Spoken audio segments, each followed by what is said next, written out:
तीन नेत्र होते हैं।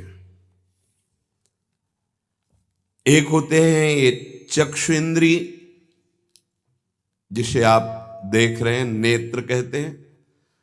दूसरे होते हैं बुद्धि में नेत्र, और तीसरे होते हैं हृदय में नेत्र, जिनसे संसार देखा जाता है, विषय देखा जाता है, स्वप्न देखा जाता है, जागृत देखा जाता है। ये नेत्रेंद्रिय से देखा जाता है। इससे ना आप किसी महात्मा की स्थिति को देख सकते हैं, न भगवत स्थिति को देख सकते हैं। ये केवल माया को देखने वाले नेत्र हैं जो सबके पास हैं। चक्षु इंद्रिय, ये इससे आप किसी की स्थिति नहीं देख सकते, इससे आप परमात्मा दर्शन नहीं कर सकते, इससे आप तत्व दर्शन नहीं कर सकते। ये केवल ब्रह्मा के द्वारा रचे हुए नेत्र, ब्रह्मा की रचना को ही देख सकते हैं, बस। आगे है बुद्धि नेत्र। ये ज्ञान नेत्र हैं। जब बुद्धि में ज्ञान नेत्र प्रकाशित होता है तो तत्व बोध होता है, और भक्तों के हृदय नेत्र खुलते हैं। ही के नयन निहारे, हृदय के नेत्र जब खुलते हैं तो प्रिया प्रीतम की रूप माधुरी, लीला माधुरी, ये उसके नेत्रों में, इन नेत्रों में झलकते हैं। अंदर के दो नेत्र जब ज्ञान चक्षु खुलते हैं तो सर्वत्र आत्म तत्व का दर्शन करता है, अपने स्वरूप का अनुभव करता है, ब्रह्म तत्व का अनुभव करता है। जब हृदय के नेत्र खुलते हैं तो सर्वत्र चिद चिद लक्षणम सर्वम राधा कृष्णमयम जगत, वो तत्व को राधा कृष्ण के रूप में, जैसे गोस्वामी जी सिया राम में। लेकिन इन नेत्रों से ये दोनों बातें नहीं देखी जा सकती, और इन्हीं नेत्रों से ये दोनों बातें देखी जा सकती हैं जब बुद्धि के नेत्र खुल जाए और हृदय के नेत्र खुल जाए।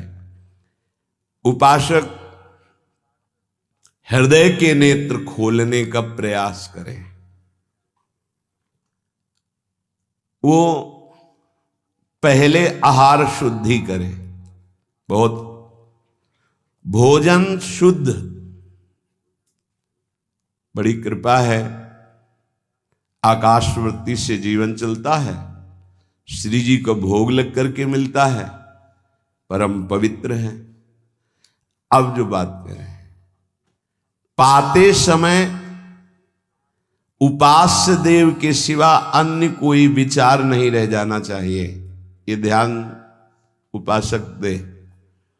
इसीलिए नाम कीर्तन चला दिया जाता है। चलता है नाम कीर्तन, नाम कीर्तन चला दिया जाता है कि आपका मन किसी विषय का चिंतन न करने पावे, नाम कानों में पड़े और चिंतन नाम का हो। जब हम भोजन के साथ भजन चलाते हैं तो वो भोजन जब पचता है तो नस नस में परम पवित्रता और भजन के परमाणु फैलाता है। अब जैसे आजकल भोजन की प्रथा, जूता मोजा वही शौच में पहन के गए हैं, वही लघुशंका में, और वही होटल में बैठ के वैसे ही जूता मोजा, वही कपड़े, वैसे ही बनाने वाला क्या भाव वाला है, कैसी पवित्रता रखता है, पाने वाला क्या भाव रखे हैं और कैसी पवित्रता है, इन सब का प्रभाव भोजन पे पड़ता है। अगर भोजन ठीक नहीं तो बुद्धि निर्णय नहीं कर पाएगी ठीक। हृदय के नेत्र खुलने के बाद तो बहुत दूर रही, इन नेत्रों से भी सही नहीं दिखाई देता, गंदा ही दिखाई देने लगता है। इन नेत्रों में गंदगी बढ़ जाती है। जिसकी तरफ देखो तो वासना की दृष्टि से देखो, दोष दृष्टि से देखो, राग द्वेष की दृष्टि से देखो, ब्रह्म दृष्टि, भगवत दृष्टि उसकी नहीं आ सकती। ये बहुत जरूरी है। अरे कहीं भागा थोड़ी जा रहा है भोजन, धैर्य पूर्वक चिंतन करते हुए, नाम चल रहा है तो उसी नाम का चिंतन करते हुए। अब जैसे अपने लोग पूर्वाभ्यास तो पद चला लिया, बड़ी सुविधा रहती है। पद, कोई बड़ा पद ले लिया और मानसिक पद गुनगुना भी रहे हैं, चिंतन भी कर रहे, प्रसाद भी पा रहे। कोई पद उठा ले, बड़ा पद, देखत नौ निकुंज सुन सजनी लागत, प्रथम यथामति प्रणव बिहरत दो प्रीतम कुंज। अब जब तक पद पूरा नहीं होगा तो भागेगा नहीं, और भागेगा तो पद नहीं पूरा होगा, पकड़ हो जाएगी। अब पद चल रहा है, प्रसाद पा रहे हैं, तो कभी कभी प्रसाद पाते पाते आंसू चल रहे हैं, प्रसाद पा रहे हैं, पद चल रहा है। अब वो भोजन क्या करेगा? प्रसाद नस नस में जाकर भागवतिक भाव संचरित करेगा। अब आप प्रसाद पा रहे हैं, किसी द्वेषी का चिंतन कर रहे हैं, गुस्सा आ रही, अब नस नस को वो क्रोध से युक्त करने वाली वृत्ति पैदा करेगा। आप प्रसाद पा रहे हैं, कोई काम चिंतन कर रहे हैं, वही प्रभाव आपके अंदर पड़ेगा। हमारी पद्धति रही है प्रसाद पाने की, चाहे जितना पवित्र हो, पर भोजन पाने के पहले हाथ पैर धोए गए, कुल्ला किया गया, पवित्र हो करके फिर वहां बैठ करके, पद्धति थी, आसन पीढ़ा चटाई बिछा दी गई, पवित्रता पूर्वक बैठे, भोग सामने आया, भगवद अर्पित प्रसाद है तो जय जयकार और कीर्तन करके पा रहे हैं। अगर वो ऐसी जगह से मिला है, भगवद अर्पित नहीं है, तो अपने सामने 1 मिनट रुक कर भगवद अर्पित करते हैं, फिर जय जयकार इष्ट की, गुरुदेव की, भगवान नामों की गूंज करके फिर पाते। वो प्रसाद हमारे हृदय में पवित्र भाव पैदा करेगा, भजन बढ़ेगा। भजन से ही हृदय के नेत्र खुलते हैं, भजन से हृदय के नेत्र, और हृदय के नेत्रों से ही प्रियालाल का दर्शन होता है, प्रियालाल का लीला चिंतन होता है। जो अपनी नस नस में नाम, पवित्रता, भक्ति, ज्ञान, तो भोजन में बहुत सावधान रहिए। ये 24 घंटे के लिए हमारे विचारों को अपवित्र या पवित्र करेगा भोजन। अगर अशुद्ध भोजन हो गया तो 2-3 दिन तक तो विक्षेप पड़ेगा ही। अगर बहुत ही निषिद्ध भोजन हो गया तो हो सकता है कि भजन भी रुक जाए, विक्षेप क्या रुक जाए, ऐसा ऐसा भोजन होता है। भोजन बहुत संभाल के, भले भूखा रहना पड़े तो अच्छा है 1-2 दिन, पर ऐसा भोजन ना होने पावे जो हमारे भजन को छीण करे। प्रायः जब श्री जी की शरणागति दीक्षा दी जाती है यहाँ, तो पहला कि तुम्हें 11 माला गुरु मंत्र के तो करने ही हैं, दूसरा 12 पद चतुरासी जी के पढ़ने ही हैं पक्का, तीसरा तुम्हें उस रसोई से कभी भोजन नहीं पाना है जिसमें मांस बना है, जिसमें मांस रांधा गया है। भले तुमको वहां दाल रोटी खीर और ये सब बना के दे, पर वो सात्विक भोजन नहीं होगा, वो राक्षसी भोजन होगा, क्योंकि वो रसोई अपवित्र है, उसके पात्र पवित्र। ये दीक्षा के समय दिया जाता है।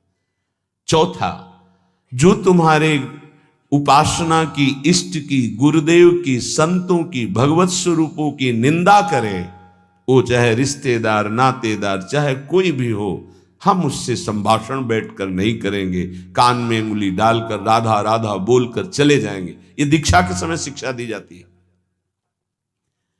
यदि आप अपने कुसंग को नहीं त्याग सके, भोजन का सुधार नहीं कर सके, तो भजन में रुचि नहीं होगी। ध्यान रखना, हम जैसा अन्न पाते हैं वैसा मन बनता है, जैसा मन होता है वैसे ही चिंतन होता है। हमें हृदय के नेत्र खोलने हैं तो हमें आहार पवित्र करना है, पवित्र आहार पवित्र चिंतन के साथ हमें पाना है। ऐसे जल्दीबाजी नहीं, जल्दीबाजी है तो हम नहीं पा रहे हैं, जब हमें समय होगा पा लेंगे। कोई प्राण थोड़ी निकल जाएंगे, एक बार न पाएंगे, एक दिन ना पाएंगे, नहीं निकलते। कई कई दिन भोजन न पाने पर भी ऐसा नहीं होता कि प्राण निकल गए। बड़ी सामर्थ्य है, प्रभु ने सामर्थ्य दी है।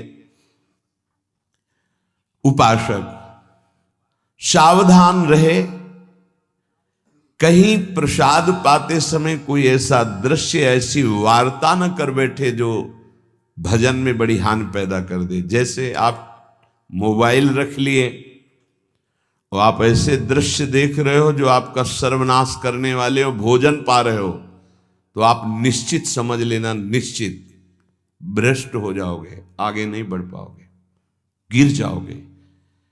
भोजन के समय यदि आपका मन पद में नहीं लग रहा, भजन में नहीं लग रहा,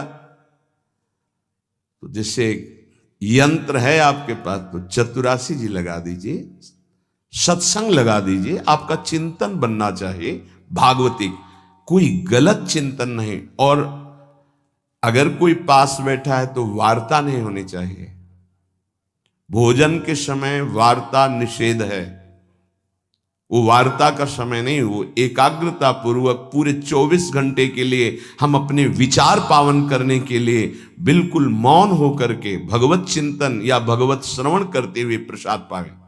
आप सब आज से ये नियम ले लें, केवल परोसने वाले की आवाज सुनाई देनी चाहिए। श्री जी का प्रसाद जो आप परोस रहे हैं उसका उच्चारण करते हुए आपको प्रसाद, रोटी प्रसाद चाहिए तो वो पूछ सकते हैं। इसके अलावा पाने वाले की आवाज बस जी दे दीजिए, इससे ज्यादा कोई शब्द नहीं आना चाहिए। देखो, अगर प्रार्थना मानोगे तो आप आगे परमार्थ में बढ़ोगे। जो प्रसाद पाने का समय है वो बहुत 24 घंटे के भजन के लिए बहुत कीमती बात है। अगर उस समय आपका कोई प्रपंच वार्ता, कोई लौकिक वार्ता, राग द्वेष वार्ता, बिल्कुल नहीं, मौन आज से नियम रख लो। दे दीजिए ये शब्द उच्चारण और ले लीजिए प्रसाद ये शब्द, इसके अलावा और कोई शब्द नहीं होना चाहिए। अगर आप हमारी प्रार्थना नहीं मानते हैं तो ये अपराध होगा, आज्ञा का उल्लंघन होगा और वो आपके लिए बहुत ही हानिकारक होगा, जो आपकी बुद्धि को क्षय करेगा। इसलिए प्रार्थना है, आप प्रसाद पाते समय सब मौन का आश्रय, केवल स्वीकृति हाँ दे दीजिए और प्रसाद बांटने का जो उच्चारण है या अमुक प्रसाद ले लीजिए। बस इस नाम कीर्तन चलता है, नाम कीर्तन सुनिए, या आपकी क्षमता है तो उस समय नाम जप करते हुए प्रसाद पाइए। जिस जगह पर संत सेवा होती है, नाम कीर्तन होता है, ठाकुर सेवा होती है और परस्पर बैठ करके भगवद वार्ता होती है, उस जगह सारे तीर्थ अपने आप आ जाते हैं। वहां वास करने वाले को किसी तीर्थ जाए या ना जाए, कहीं भी, संपूर्ण भुवन की बात कह रहे हैं, जिस घर में, जिस कुटिया में, जिस जगह में, जिस स्थान में नाम कीर्तन होता है, भगवत गुण कीर्तन होता है, साधु सेवा होती है, ठाकुर सेवा होती है, सारे तीर्थ स्वयं आकर वहां वास करने लगते हैं। तीर्थ क्या, तीर्थाधिपति तीर्थपाद भगवान वास करते हैं। जहां भगवान नाम कीर्तन, भगवत गुण गायन होता है, भगवान प्रकट होते हैं। मदभक्ता यत्र गायन्ति तत्र तिष्ठामि नारदः, नाम वाणी जहां श्याम श्यामा तहां। सारे तीर्थ स्वयं वहां वास करते हैं। कुछ गृहस्थ जन कहते हैं हमारे घर में कोई चक्कर है, कोई टुटका कर दिया, कोई परेशानी। हम कह रहे हैं नाम कीर्तन कीजिए, ठाकुर सेवा घर में विराजमान कीजिए, 30 मिनट बैठ करके भगवत चर्चा कीजिए। हिंदी आती है, संस्कृत आती, जो जैसे भी आप, भागवत है, गीता जी है, रामायण जी है, भगवत चर्चा गुणगान कर रहे हैं प्रभु को। उस घर में कोई अमंगल, कोई भूत प्रेत, कोई चक्कर, ऊपरी नीचरी कोई बाधा, ग्रह नक्षत्र कुछ नहीं, किसी को समझ नहीं आती कैसे सर्व मंगलमय भगवान का नाम समस्त पापों का नाश करके महामोद प्रकाशित करता है। अरे जहां एक भक्त बैठ करके नाम जब कीर्तन करता है और जहां पूरा परिवार बैठकर नाम कीर्तन कर, उसका कितना प्रभाव होगा। एक भक्त करे तो उसके प्रभाव का वर्णन होता है। पूरा परिवार नाम कीर्तन कर रहा है, पूरा परिवार ठाकुर सेवा में बैठ करके 5 मिनट ही सही, आरती पूजा प्रणाम नमस्कार, पूरा परिवार 30 मिनट बैठकर भगवत चर्चा सुन रहा है, कोई एक भगवत चर्चा कर रहा है, वो तीर्थ है घर। फिर ये तो परम धाम है, यहाँ तो महामोद मंगलमय है, यहाँ तो अखंड नाम कीर्तन भगवत चर्चा सब चलती ही रहती।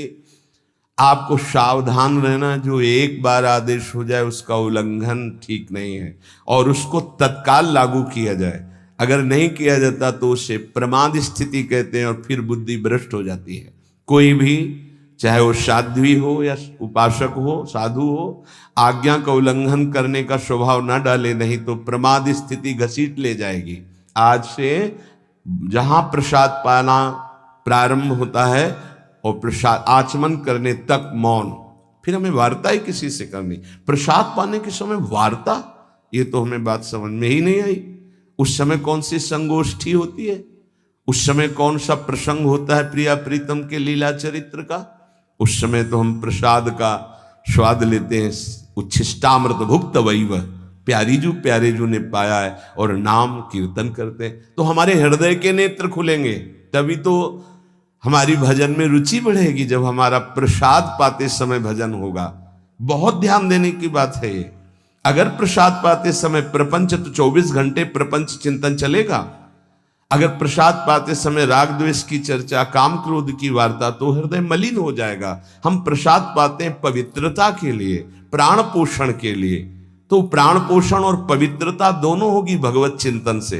केवल प्राण पोषण हुआ, बुद्धि अपवित्र हो गई, तो फायदा क्या। जो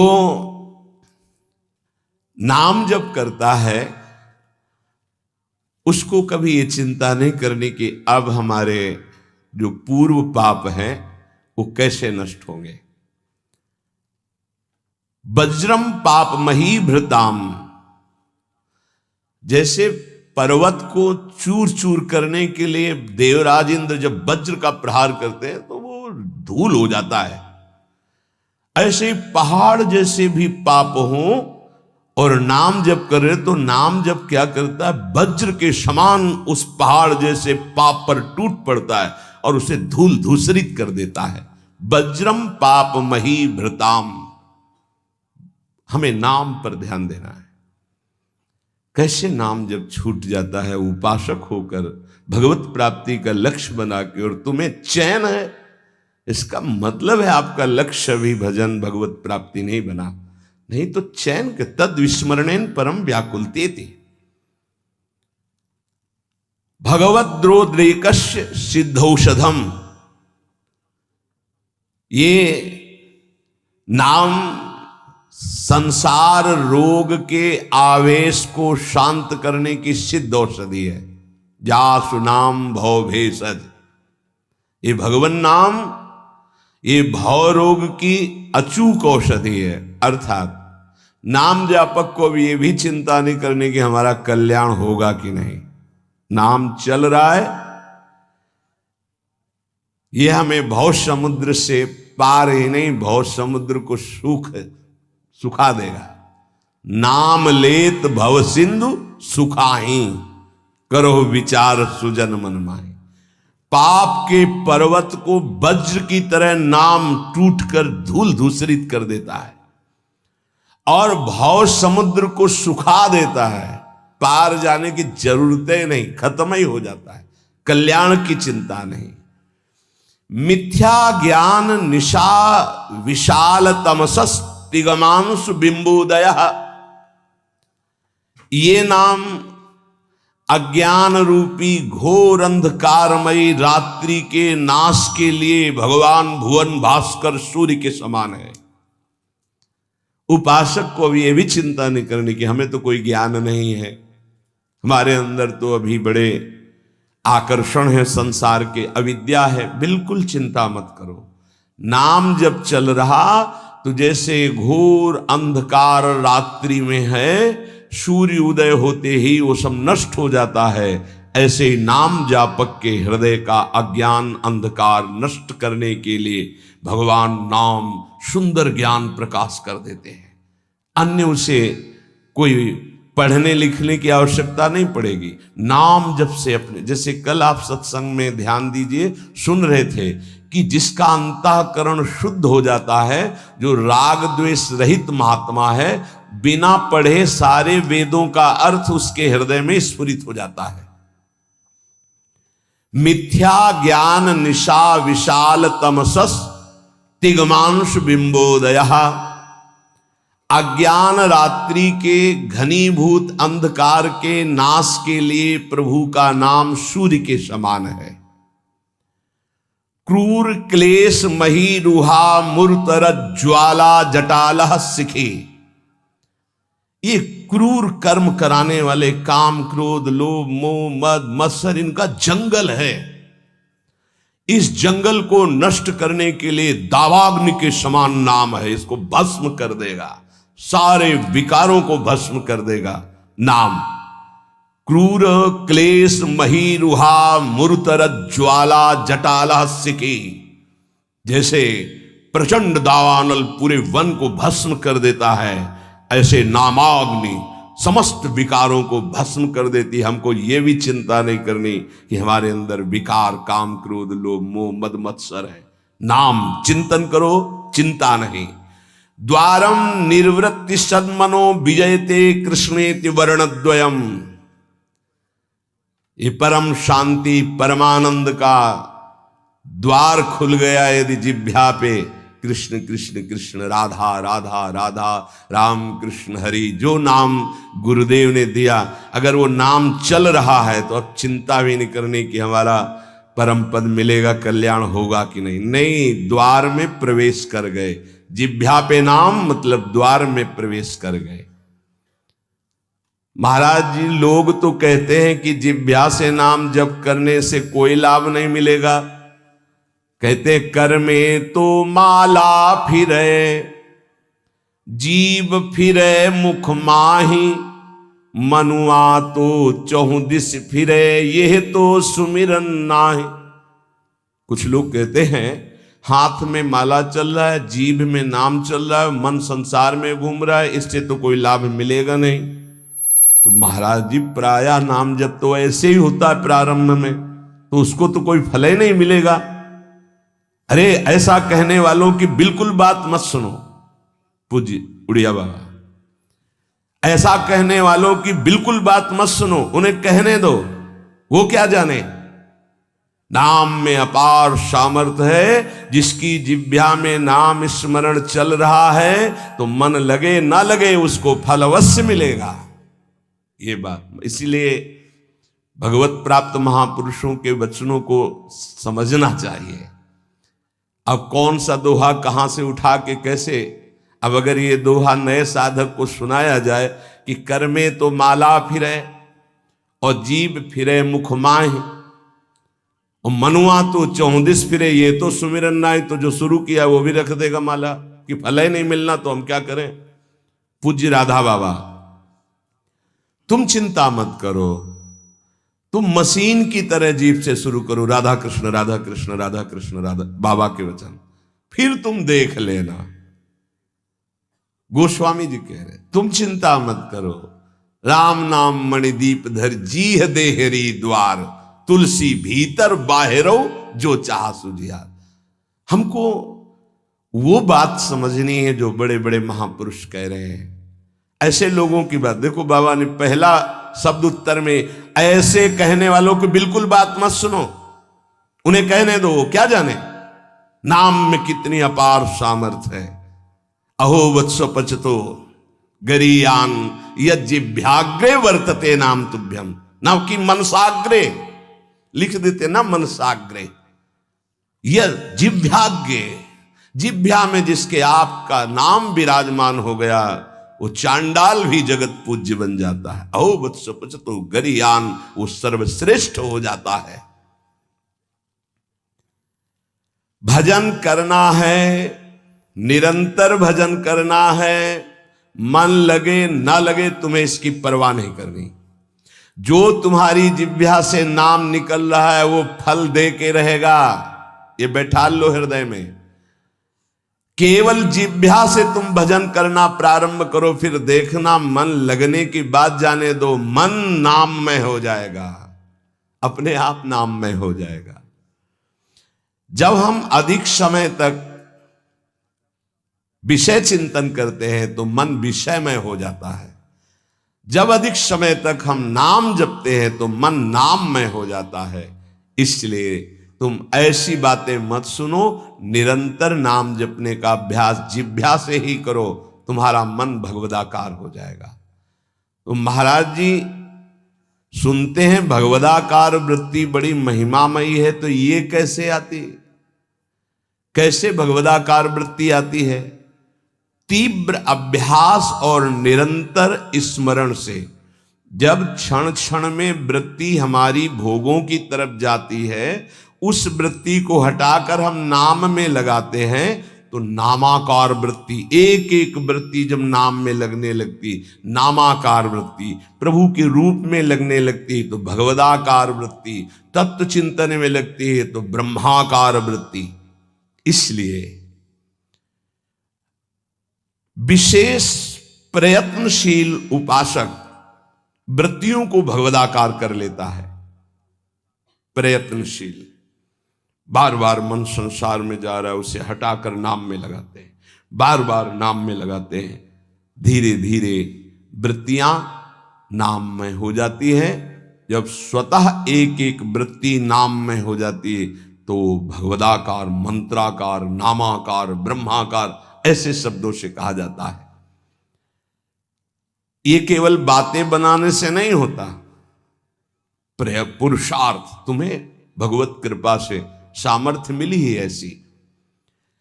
उपासक प्रधानता कृपा की मानता है, अपने पुरुषार्थ की नहीं। पूरा प्रयास करके भगवदाकार वृत्ति का, और फिर उसमें देखता है कि बड़ी कृपा है। ये जो पुरुषार्थ हो रहा है ये गुरु कृपा से हो रहा है, ये भगवत कृपा से हो रहा है। भगवान की आज्ञा समझकर पुरुषार्थ करे और उससे लाभ हो तो भगवत कृपा समझे। आपका तात्पर्य यही है ना? हाँ हाँ, यही सिद्धांत है। ऐसा ही करना चाहिए। ऐसा करने से अभिमान नहीं होता।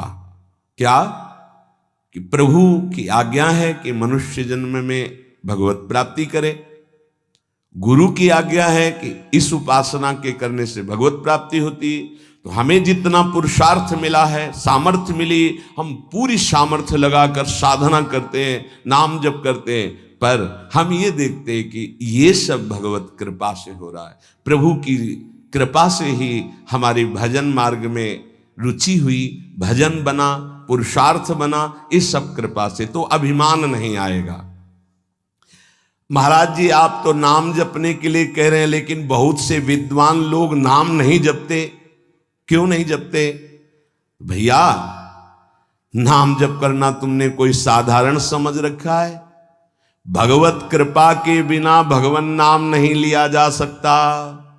हरिवंश कृपा, हरिवंश कहें, हरिवंश कहें, हरिवंश लहें।